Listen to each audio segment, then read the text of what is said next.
여호와께서 그의 기름 부음을 받은 고레스에게 이같이 말씀하시되, 내가 그의 오른손을 붙들고 그 앞에 열국을 항복하게 하며 내가 왕들의 허리를 풀어 그 앞에 문들을 열고 성문들이 닫히지 못하게 하리라. 내가 너보다 앞서가서 험한 곳을 평탄하게 하며 논문을 쳐서 부수며 쇠빗장을 꺾고 내게 흑암 중에 보아와 은밀한 곳에 숨은 재물을 주어 내 이름을 부르는 자가 나 여호와 이스라엘의 하나님인 줄을 네가 알게 하리라. 내가 나의 종 야곱, 내가 택한 자 이스라엘을 위하여 내 이름을 불러 너는 나를 알지 못하였을지라도 내게 칭호를 주었노라. 나는 여호와라. 나 외에 다른 이가 없나니 나밖에 신이 없느니라.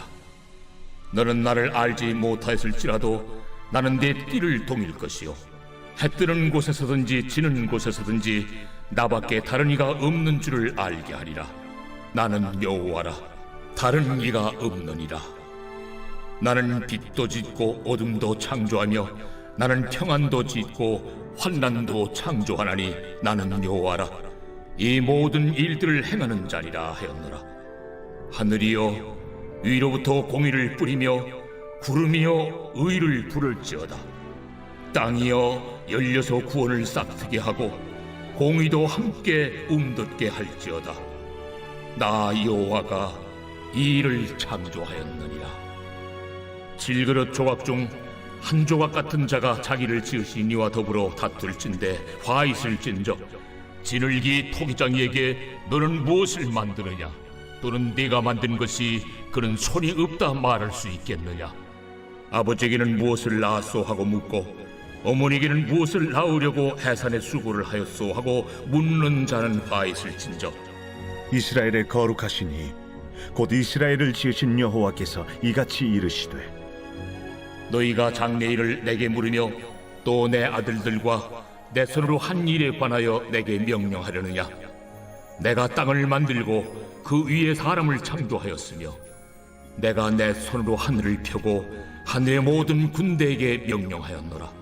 내가 공의로 그를 일으킨지라 그의 모든 길을 곧게 하리니 그가 나의 성읍을 건축할 것이며 사로잡힌 내 백성을 값이나 가품이 없이 놓으리라. 만군의 여호와의 말이니라 하셨느니라. 여러분, 여러분의 인생 가운데 무엇에 붙잡혀 본 적이 있으십니까? 술이나 담배에 붙잡히게 되면 우리도 모르게 어느새 술, 담배를 하고 있죠. 도박에 붙잡히게 되면 눈 떠보면 도박장이라고 합니다. 마약에 붙잡히면 하루 종일 마약만 생각나게 되고요. 그리고 우리 주변에서 쉽게 일어나는 일로서 드라마라든지 게임 아니면 TV쇼에 붙잡히게 되면 일주일 내내 그 드라마가 방영되는 날만 기다리고 또 그 낚시에 살아가게 되죠. 하지만 우리가 하나님께 붙잡히면 어떻게 될까요? 오늘 여러분께 하나님께 붙잡힌 한 사람을 소개해 드리려고 합니다. 이 사람은 하나님을 아는 지식이 없었지만 특별히 하나님께서 이 사람을 먼저 붙잡으셔서 이 사람을 하나님의 도구로 사용하셨던 사람이기도 합니다.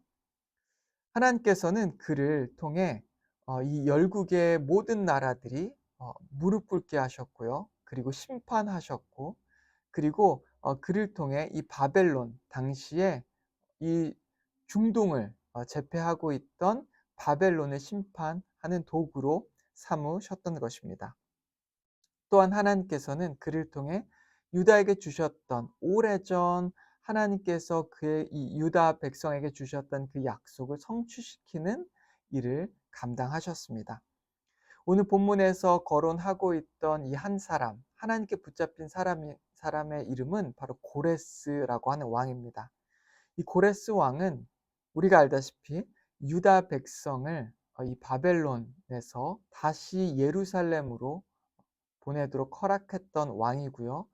그리고 이 예루살렘에 하나님의 성전을 짓도록 허락해 주었던, 모든 것들을 제공해 주었던 왕이 바로 이 페르시아의 고레스 왕입니다.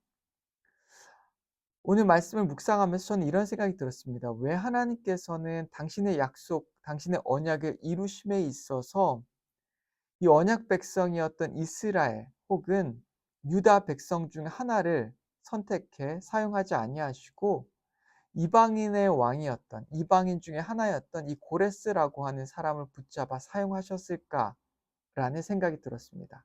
그런데 하나님께서 그렇게 하신 것은 하나님의 주권이 단지 하나님을 믿고 하나님을 아는 사람에게 미치는 것뿐만 아니라 하나님의 주권은 하나님을 알지 못하는 사람들 그리고 온 나라와 열방 가운데 하나님의 주권이 미치고 있다고 하는 사실을 오늘 본문을 통해서 우리에게 분명하게 말씀해 주고 있는 것이죠. 1절 말씀을 한번 보도록 하겠습니다. 여호와께서 그의 기름 부음을 받은 고레스에게 이같이 말씀하시되 내가 그의 오른손을 붙들고 그 앞에 열구를 항복하게 하며 내가 왕들의 허리를 풀어 그 앞에 문들을 열고 성문들이 닫히지 못하게 하리라. 2절입니다. 내가 너보다 앞서 가서 험한 곳을 평탄하게 하며 논문을 쳐서 부수며 쇠빗장을 꺾고 1절과 2절을 보면 하나님께서 이 고레스라고 하는 사람, 이 왕을 붙잡아 사용하시겠다라고 하는 것을 이 고레스 왕이 태어나기도 훨씬 전, 이 페르시아라고 하는 나라가 나오기도 훨씬 이전에 이사야 선지자에게 하나님께서 이 글을 통해서 예언하시는 말씀이 바로 오늘 본문의 말씀인 것이죠. 하나님께서 이렇게 말씀하십니다. 그를 붙잡아 하나님께 사용하실 것인데 하나님께서 그를 붙잡아 사용하실 때 열국에서 그를 대적할 자가 없게 되고 하나님께서는 모든 나라 왕들이 그 앞에 무릎 꿇게 하고 그리고 그 나라의 열국의 나라 왕들이 이 고레스 왕 앞에 무장 해제되어서 더 이상 이 고레스를 공격하거나 그에게 반항하거나 반역하지 못하도록 하신다라고 하는 말씀을 주신 것입니다. 이 고레스가 자신의 전략을 가지고 이 바벨론을 공격하고 또 주변의 나라들을 점령해 나아갈 때 그가 세운 모든 전략들이 착착 다 맞아떨어지고 세상의 모든 군대가 그 앞에 패하며 그 앞에 무릎 꿇고 모든 성문이 그에게 열리는 일이 일어났습니다. 고레스와 그의 군대들은 이 모든 것들이 어쩌면 자신의 지략대로 자신의 마음대로 되었다고 생각하지만 이 뒤에 이 모든 것들을 허락하고 이끄셨던 분은 바로 하나님이었다라고 하는 것을 우리에게 말씀하고 계신 것입니다. 하나님께서는 이 고레스를 붙잡아 그를 사용하고 계시고 그를 통해서 하나님께서 분명하게 이루고 또한 하실 일들이 있었기 때문에 비록 이스라엘 백성들, 유다 백성들이 아닐지라도 하나님을 모르는 사람을 하나님께서 역사 가운데 붙잡아서 사용하셨다라고 한 것이죠. 3절입니다. 내가 흑암 중에 보화와 은밀한 곳에 숨은 재물을 주어 내 이름을 부르는 자가 나 여호와 이스라엘의 하나님인 줄을 내가 알게 하리라. 하나님께서 또한 이방인인 그에게 하나님을 알도록 계시와 비전을 허락하셨고 또 그를 붙잡아 그를 사용하셨는데요. 그에게 많은 재물을 주었고 그리고 그가 하나님 앞에 하나님의 뜻을 알아 하나님 이스라엘 백성들, 유다 백성들을 다시 예루살렘으로 보내어 그곳에 성전을 지어 하나님을 예배할 수 있도록 모든 것들을 허락하게 되었습니다. 5절과 6절을 한번 보도록 하겠습니다.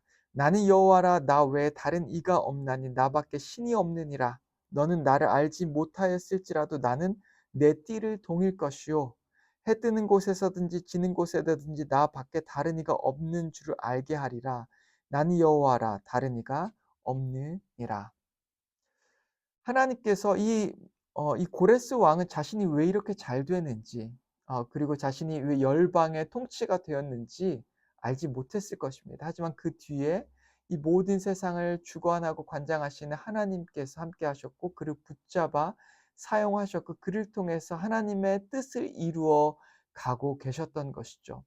바벨론을 심판하셨고 또 열국의 나라들과 왕들을 하나님께서 심판하셨고 이스라엘 백성, 유다 백성들을 다시 바벨론에서 예루살렘으로 옮기시겠다는 그 약속을 이루어 주셨기 때문입니다. 세상 사람들을 보면 이 세상의 것들에 붙잡혀 살아갈 때가 있습니다. 때로는 술, 담배, 마약, 이 모든 것들을 즐기며 따라가고 있지만 어쩌면 그 뒤에 그들을 붙잡고 조종하는 것은 사단이고 그리고 악한 사단의 영들인 것이죠. 우리의 삶 가운데 우리를 조종하려고 하는 것들이 얼마나 많이 있습니까? 그런데 하나님께 붙잡혀 살아가는 인생은 다른 것입니다. 13절 말씀을 보시면 내가 공의로 그를 일으킨지라 그의 모든 길을 곧게 하리니 그가 나의 성읍을 건축할 것이며 사로잡힌 내 백성을 값이나 갚음 없이 놓으리라. 만군의 여호와의 말이니라 하셨느니라. 우리가 이 하나님께서 이 고레스 왕을 통하여서 하나님의 뜻을 이렇게 이루어 갔습니다. 비록 하나님을 알지 못했던 왕이었지만 하나님께서 그를 붙잡으셨고 그에게 계시와 또한 비전을 통해서 하나님의 분명한 뜻을 알리셨고 그리고 그가 이 유다 백성들을 이 값없이 다시 예루살렘 땅으로 돌아가게 했던 것이죠. 이 모든 것들이 어떻게 보면 그가 한 것처럼 보이지만 그 뒤에 그를 붙잡고 계신 하나님께서 하셨다라고 하는 것을 우리에게 말씀하고 계신 것입니다. 오늘 말씀을 통해 우리에게 주신 교훈이 무엇입니까? 결국 우리가 가진 이 모든 것들, 우리를 붙잡고 우리의 인생을 이끌어 나아가고 계신 분은 하나님이다라고 하는 것을 말씀해 주고 있는 것입니다.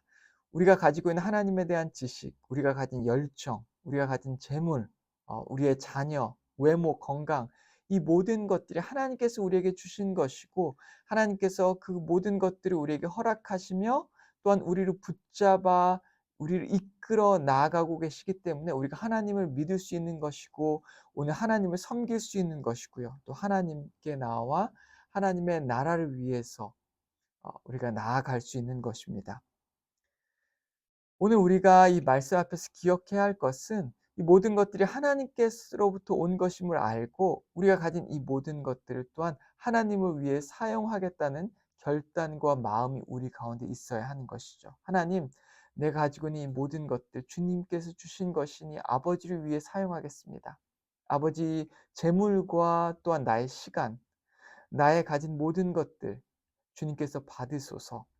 하나님, 이 모든 축복이 하나님께로부터 온 것임을 믿습니다. 아버지를 위해 이 모든 것들을 사용하기를 원합니다라고 하나님께 기도하며 간구하며 주님께 붙잡히는 그 인생을 살기를 소원하며 살아가는 여러분과 제가 되기를 주님의 이름으로 축원합니다. 같이 기도하겠습니다. 하나님 아버지, 우리가 이 땅 가운데 살아갈 때 세상에 붙잡히지 않고 사단에 붙잡히지 않고 세상의 쾌락에 붙잡히지 않고 하나님 손에 붙잡혀 살아갈 수 있게 하심을 감사합니다.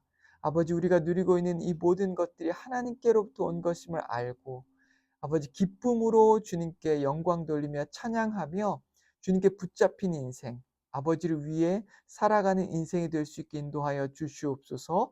예수님의 이름으로 기도했습니다. 아멘.